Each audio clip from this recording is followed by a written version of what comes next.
Olá! Muito bom nós voltarmos aqui. E nós estamos aqui para comentar a pré-aula da lição 12, que está chegando aí na sua reta final. A reta final aí desse terceiro trimestre de 2020. A sua penúltima lição, que tem por tema: o fiel experimenta socorro divino, mesmo em tempos de crise. Esse tema ele vai abordar a respeito de Daniel. O protagonista dessa lição é Daniel. Daniel foi um jovem que, novo, foi para a Babilônia na primeira leva de Nabucodonosor, em 605 a.C. Esse Daniel ele foi para lá com seus 14 para os seus 16 anos, e lá ele foi um representante fiel de Deus. Então, com muito novo, Daniel chega na Babilônia e ele chega com uma postura, ele chega com uma identidade, ele chega com uma convicção, ele chega com uma certeza, e é uma certeza que ele carregava interno, estava dentro de Daniel. Então, quando ele chega lá, juntamente com seus amigos Ananias, Misael e Azarias, eles fazem ali um grupo de amigos que tinham o mesmo ideal, que corroboravam da mesma fé, do mesmo propósito, o que foi muito relevante ali para a sua estadia. Por quê? Porque quando você anda com pessoas fiéis, isso te contagia, né? Pessoas que falam a mesma linguagem que você, pessoas que têm o mesmo propósito que você, pessoas que remam do mesmo lado ou para o mesmo lado que você está remando. Daniel e os seus 3 amigos eram desse jeito, tanto que quando Daniel é ameaçado porque ninguém conseguia discernir o sonho do rei, Daniel se ajunta com seus amigos e vai orar. Felizes são as pessoas que têm amigos que eles possam contar para momentos difíceis, e principalmente aqueles amigos que estão dispostos a ir para a oração, para sair para a guerra, no joelho, no clamor, no jejum. E Daniel e seus 3 amigos eram dessa patente. Glória a Deus. Então Daniel, esse tema que nós vamos abordar aqui, está falando de Daniel, já no capítulo 6. Quando Daniel aqui, ele já está mais ou menos aí, segundo o comentarista Orlando Boyer, no seu comentário Espada Cortante, ele diz que Daniel já está com aproximadamente 88 anos. Então presta atenção como que a Babilônia não influenciou Daniel. Daniel agora ele está com seus 88 anos aproximadamente, ou na casa dos 80 anos, de 80 a 90 anos, mas a sua fé continua inabalável. Quantas pessoas que mudam com o passar dos anos, quantas pessoas esmorecem na fé, quantas pessoas fracassam na fé, quantas pessoas mudam as suas convicções em relação ao cristianismo, muitos deixam de ser cristãos, muitos vão atrás do ateísmo, decepcionado com algumas coisas que eles viram no meio cristão e desembocam para o outro lado. Mas Daniel não. Daniel, a fé que ele tinha, o armazém que ele tinha, a certeza que ele tinha de Deus não mudou desde a sua adolescência para a sua juventude, e o seu período que ele passou ali na Babilônia até esses quase aí 90 anos, ele se manteve uma pessoa firme, se manteve uma pessoa que servia a Deus e que não negociava os seus princípios. Isso é muito importante, isso é muito didático, que esse conceito de Daniel possa fundamentar também para nós como um exemplo de que não são as situações ou os lugares que faz com que a gente retroceda, que a gente volte, mas que a firmeza, as raízes pelas quais nós estamos firmados no solo, que vai nos dar força para nós prosseguirmos, mesmo em meio às perseguições. A gente vê Daniel aqui, nós temos como texto de referência, Daniel capítulo 6, versículo 4, 8, 21 e 22. Eu vou ler aqui para a gente poder se conectar com o texto para a gente acompanhar rapidamente esse resumo aí, para que de repente possa te dar um auxílio aí na sua aula de domingo. Diz assim, o versículo 4 do capítulo 6. E então os príncipes e os presidentes procuraram achar ocasião contra Daniel a respeito do reino, mas não podiam achar ocasião ou culpa alguma, porque ele era fiel, olha a tônica, fiel, e não se achava nele nenhum vício nem culpa. Agora, pois, ó rei, confirma o edito e assina a escritura, para que não seja mudado, conforme a lei dos medos e dos persas, que se não pode revogar. Capítulo 6, versículo 21 agora. Então Daniel falou ao rei, ó rei, vive para sempre. Versículo 22. O rei, o meu Deus, enviou o seu anjo e fechou a boca dos leões, para que não me fizessem dano, porque foi achada em mim inocência diante dele, e também contra ti, ó rei, não tenho cometido delito algum.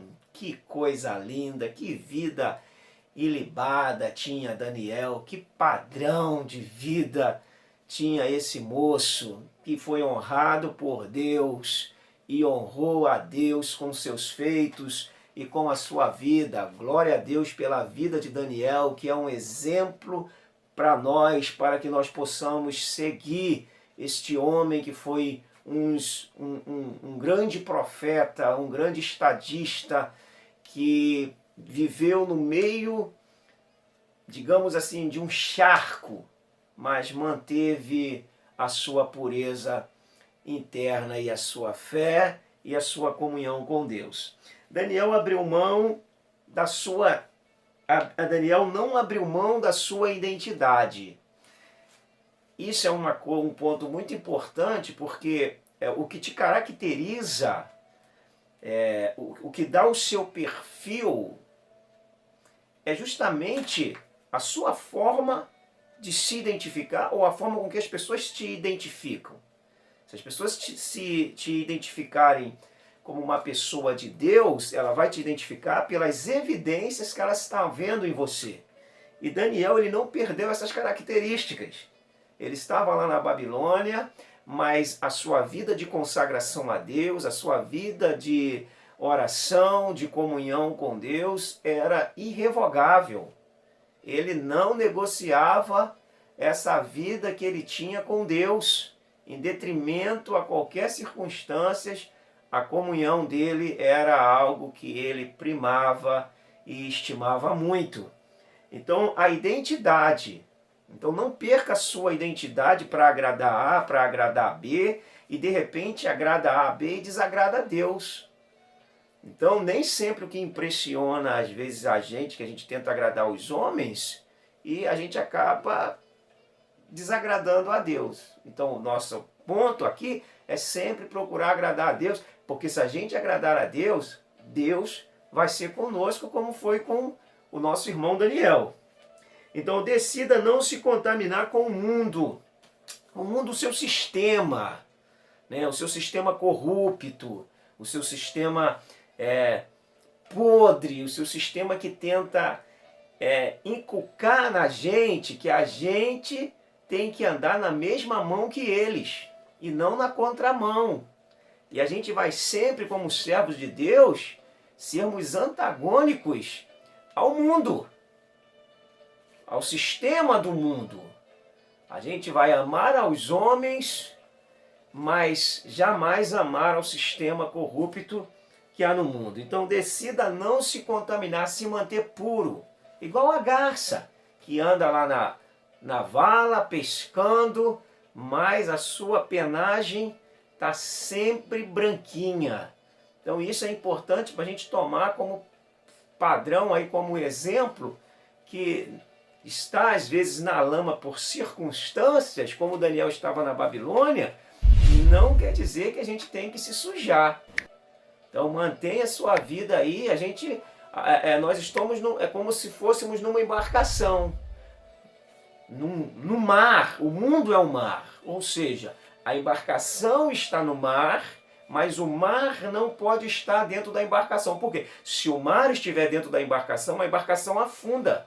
Então a embarcação fica no mar, mas o mar não pode estar dentro da embarcação. Todas as vezes que a água começa a entrar no barco, há uma preocupação. E o que a gente faz? Começamos a tirar a água, a desocupar, porque só o barco que tem que estar no mar. O mar não pode estar dentro do barco. Tá ok? Isso é muito importante a gente ponderar aí. Então nós vamos para o 1.2. O espírito excelente de Daniel. Que espírito é esse? Esse espírito excelente que Daniel tem não é o Espírito Santo. É o espírito, o homem interior. Daniel era um homem de grandeza interior. Um homem que sabia ponderar as coisas. Um homem que sabia rever as coisas e tinha olhos clínicos para as situações. Um homem nobre, um homem grande, um homem que não ficava atrás de vingança, que não tinha inveja, que se colocava no seu lugar, que sabia perdoar, que sabia amar, que sabia cuidar, que sabia administrar, que sabia buscar a Deus. Um homem que tinha um espírito excelente. Ou seja, um homem grande interiormente. Isso nos falta muitas das vezes, ser uma pessoa de alma grande. A beleza do homem, na verdade, não está no seu estereótipo. A beleza do homem, a grandeza do homem está aqui dentro, está dentro do seu ser. E Daniel era esse homem de grandeza de alma, um gigante na sua alma, um homem exemplar e que serve muito de referencial para a gente nesses dias de hoje. Que Deus nos dê esse espírito excelente, que as pessoas possam olhar para nós e ver em nós grandeza de atitudes, né? Grandezas de ações. Isso são muito relevantes para a obra de Deus, para o testemunho nosso de Jesus Cristo. 1.3 diz: um homem notável. Por causa de sua escolha de não se contaminar com as iguarias do rei, Daniel alcançou a graça e a misericórdia da parte de Deus. Ou seja, Daniel passou a ser um homem de destaque. Mas por que Daniel passou a ser um homem de destaque? Primeiro, pela sua postura. Postura, eu não quero me envolver. Porque, na verdade, as coisas são assim. Se eu não me posicionar, eu já me posicionei. Então tem hora que eu tenho, ou melhor, tem hora não, eu tenho que ter o meu posicionamento, eu tenho que me posicionar. Eu nunca sou neutro, ou eu me posiciono ou eu me posiciono. Se eu não me posicionar contra determinadas situações, eu já me posicionei a favor. Então essa notoriedade vai sendo vista justamente pelas ações que nós tomamos a favor de Deus, ou a favor da nossa fé, ou a favor daquilo que nós acreditamos que é a palavra de Deus. E então a Daniel era esse homem notável. Ele não quis se envolver, ele não quis se contaminar, ele quis se manter puro, e essa pureza levou Daniel longe, porque Daniel estava andando com Deus. A integridade em tempos de crise. Por que em tempos de crise? Porque, gente, em tempo de crise é mais fácil da gente negociar. Você está passando um aperto, uma necessidade, vem algo fácil na sua mão, te é oferecido alguma coisa que vai te beneficiar, vai te trazer algum benefício, e automaticamente, em tempo de crise, às vezes, o nosso ser está vulnerável, nós estamos vulneráveis. E vulneráveis, a gente toma determinadas atitudes que depois que a gente para pensar e faz uma reflexão e fala assim: poxa, errei. Por quê? Porque foi num momento de vulnerabilidade. Mas Daniel, mesmo na crise, ele tinha um comando do seu interior. E ele ponderava as suas atitudes e as suas ações. Contava até 10. Ia orar, perguntava a Deus, perguntava ao Pai. Tomava as atitudes nas direções de Deus. E isso foi fazendo desse homem essa construção de ser humano que nós vimos escrito, registrado na palavra e que nós tomamos como um exemplo de servo de Deus. Separados de seu povo e de sua terra. Aqui é um momento também importante, porque Daniel estava separado do povo, separado da terra, separado do seu familiar. Mesmo que o seu familiar estivesse por Babilônia, Daniel estava no palácio. Então, separado de tudo, menos separado de Deus. Menos de Deus. Se nós estivermos separados de Deus e perto de todo mundo, nós estamos só. Se nós estivermos longe de todo mundo, mas perto de Deus, por força das circunstâncias, como Daniel foi cativo, não estou falando que a gente tem que se apartar das pessoas, a gente tem que viver em união. Mas se as circunstâncias nos levar para longe e nos distancie das pessoas, que de Deus jamais nós venhamos a nos distanciar, porque estamos longe, ninguém está nos vendo, e aí a gente toma as atitudes contrárias, porque ninguém está me vendo mesmo. E o que vai nos manter como padrão é justamente a tônica de que Deus me vê. Amém? Isso aí é importante e Daniel se separou de tudo menos daquele que ele sabe que se ele tiver disposto e com o coração quebrantado, sempre buscando a Deus, está próximo de Deus. Decreto de morte. Aqui tem um problema sério, seríssimo, seríssimo. Por quê? Porque Daniel, devido à sua fidelidade a Deus, ele começa a despertar invejas. Começa a despertar invejas. Por que Daniel desperta inveja? Porque Deus honra Daniel em terra estranha. Talentoso, um espírito excelente, grandeza de espírito. Isso chama a atenção dos medíocres. Isso chama a atenção daqueles que não se aprimoram. Isso chama a atenção daqueles que guardam mágoa, que guardam rancor, que guardam tristeza, que alimentam essa miséria emocional dentro de si.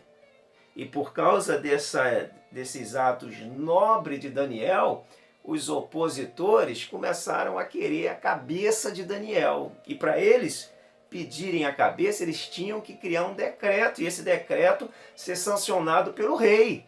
Então eles fazem toda a trama para poder fazer com que o rei decrete, sele com seu anel e mande Daniel para a cova dos leões. Isso é complicado, esses momentos onde as pessoas começam a criar invejas. Daniel já tinha passado a primeira inveja lá por causa dos sonhos, onde ele reúne os seus amigos para poder orar, e Deus teve misericórdia, desvendou o sonho, e essa inveja continuou no palácio. Então, da desvendagem do sonho, e que começou Daniel a ter um certo destaque, automaticamente as pessoas medíocres começam a procurar alguma coisa para poder derrubar o ministério do outro. Nesse caso aqui, ainda eram pessoas que não conheciam a Deus, né? Pior de tudo é quando são pessoas que conhecem a Deus que têm a mesma prática. Por exemplo, a inveja. A inveja moveu Caim a cometer o primeiro assassinato das Escrituras, diante do fato do Senhor ter atentado para a oferta do seu irmão.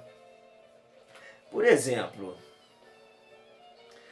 a gente entender que um não crente tem inveja é tolerável.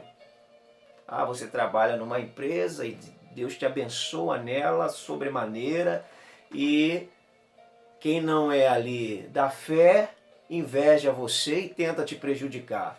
é compreensível.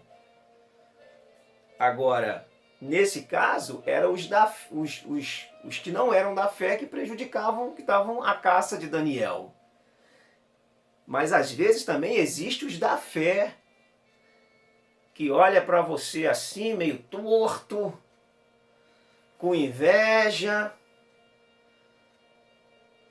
Porque o invejoso, ele é assim, ele não quer ter o que você tem. Ele não quer que você tenha o que você tem, mesmo que ele não tenha. É diferente do cobiçoso. O cobiçoso, ele quer ter o que você tem. O invejoso, ele não quer que você tenha. Nem ele tenha. Mas você ter incomoda ele.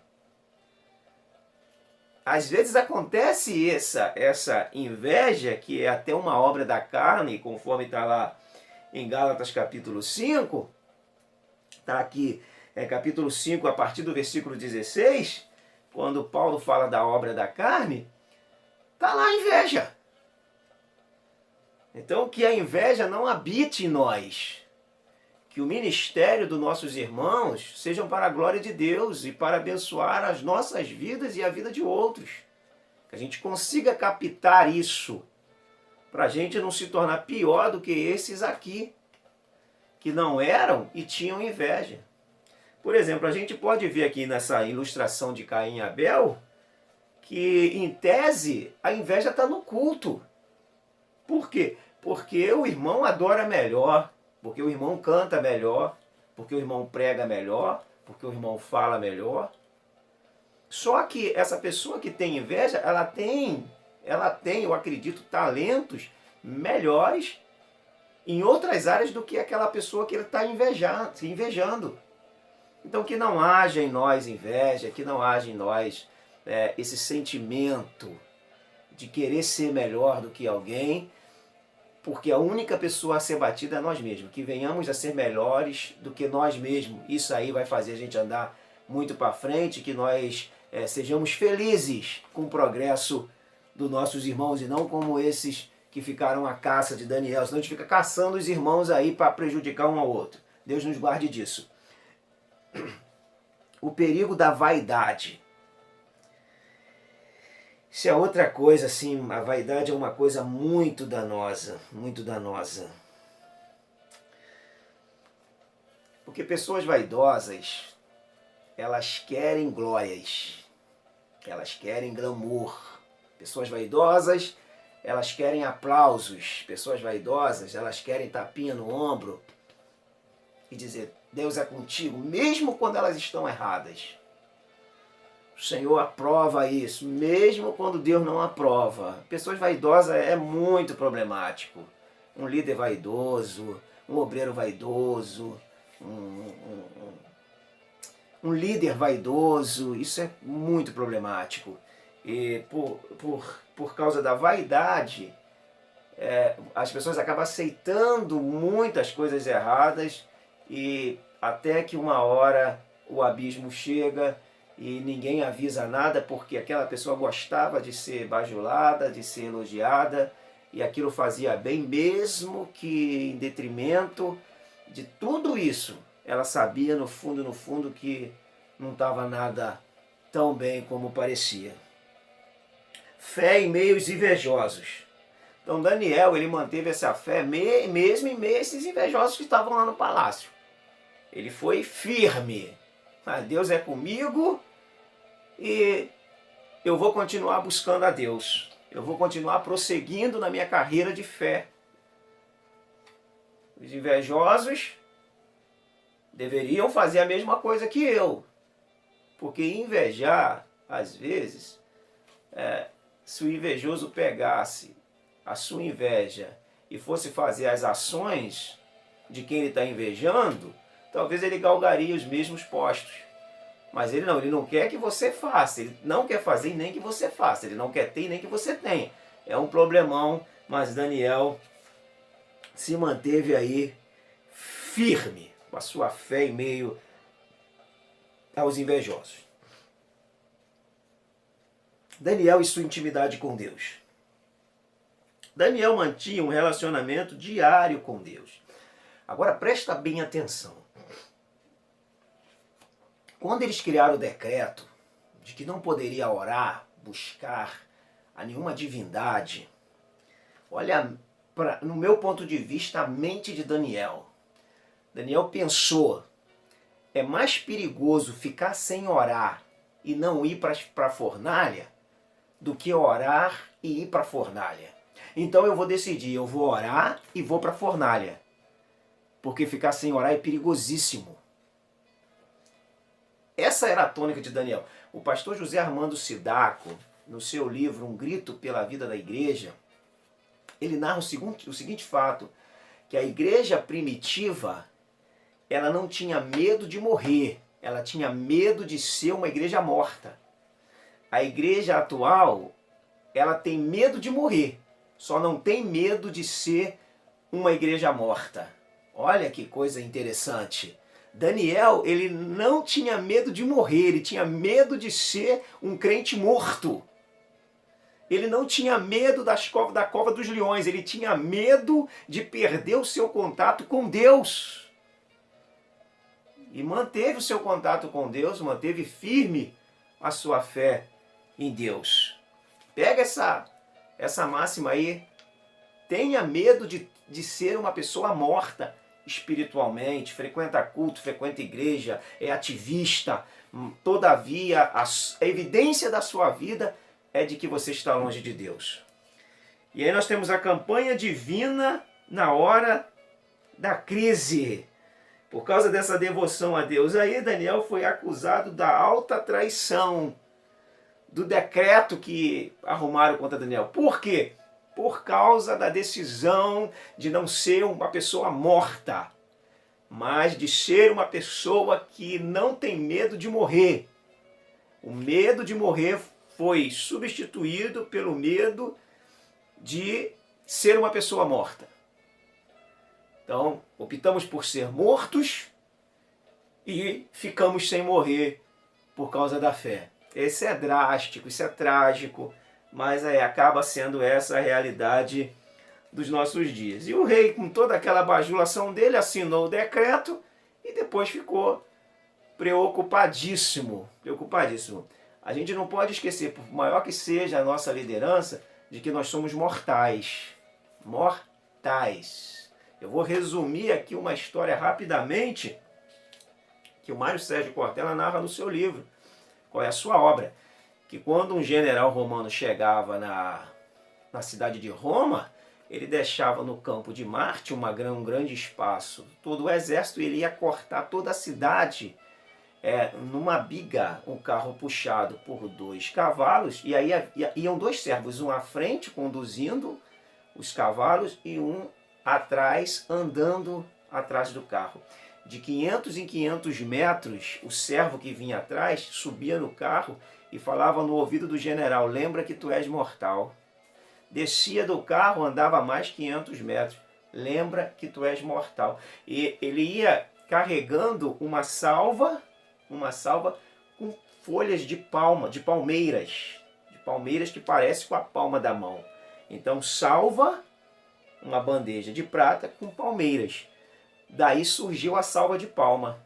Quantas pessoas não gostam de aplausos, não gostam de salvas de palmas, de ser colocado no pedestal, e muitas das vezes prejudicam o outro por causa do pedestal, por causa do egocentrismo, do egoísmo. Que Deus nos guarde, nos preserve disso, que Deus nos chamou para ser servos, para servirmos e não para sermos servidos. Cortella ainda fala que todo líder que ao invés de servir se serve, não serve. Pega aí essa senha, pega essa visão. E Daniel, ele mantém essa intimidade, prefere ir para a cova do que perder a sua intimidade. E a companhia divina na hora da crise. O rei ficou preocupadíssimo. Daniel deve não ter dormido na cova porque ele viu um anjo. A Bíblia não diz que ele viu um anjo, mas ele fala para o rei pela manhã que Deus enviou o anjo e fechou a boca dos leões. Não sei, pode ser que de repente ele teve até o diálogo com o anjo. E isso tranquilizou Daniel. Só que o rei ficou sem dormir no palácio, perturbado porque Daniel tinha o respeito do rei. O rei gostava de Daniel, o rei admirava o crente Daniel. Que maravilha! E aí o rei, sem dormir toda aquela noite por causa do crente Daniel, por causa do decreto que ele causou, ele amanhece cedo ao amanhecer, ele vai atrás de Daniel, vai à cova dos leões e procura por Daniel. E Daniel fala que o Deus a quem ele servia enviou o anjo e fechou a boca dos leões. Glória a Jesus! É esse o Deus que nós servirmos. Quando nós somos fiéis a Ele, Ele faz o impossível acontecer. Mantenha-se fiel em meio às crises, em meio às adversidades, não rebata calúnias, não discuta quando alguém invejarem a você, mantenha o seu foco, não perca o seu princípio, a sua base, a sua fé. Sustenta-te em Deus. Nós vamos encerrando aqui essa lição. Dá o link aí no canal, se inscreva. Nós vamos trazer muitas coisas boas aí, ok? Aperta o sininho, comenta, compartilha. Seja a bênção aí para o seu irmão. Foi para isso que Deus nos chamou, amém? Então, até a próxima aula. Deus abençoe a sua vida. Beijo no coração.